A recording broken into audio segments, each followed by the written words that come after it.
আল্লাহর উপর প্রবল বিশ্বাস রাখে যে তার ইচ্ছা কোনোটাই অপূর্ণ থাকে না, আল্লাহ পাক তাকে পূর্ণ করে দেন।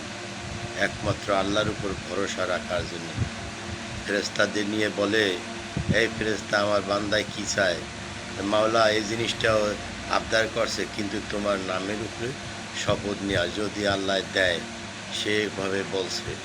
তাই নাকি? ঠিক আছে, তাহলে ওকে যা চায় তাই দিয়ে দে, আর আল্লাহ পাক তার আশা পূর্ণ করে দেন। এই জন্যে আল্লাহর উপর ভরসা রাখি, যা কিছু হয় আল্লাহর ইচ্ছায়। ভালো হয়েছে আল্লাহর ইচ্ছায়, মন্দ হয়েছে আল্লাহর ইচ্ছায়। আল্লাহ পাক যা করে তাইতেই খুশি, আলহামদুলিল্লাহ। এভাবে আল্লাহর উপর ইমানের জোর যত বাড়াবেন, আল্লাহ পাক ততই আপনার মঙ্গল করবেন। আমানতু বিল্লাহ, আমি বিশ্বাস করি আল্লাহর দেওয়া নেয়ামত থেকে রেহাই পাবো না যদি আমার ভাগ্যে থাকে। আর আল্লাহ পাকের নেয়ামত যদি আমার ভাগ্যে না থাকে, আমি কোনো দিন পাবো না।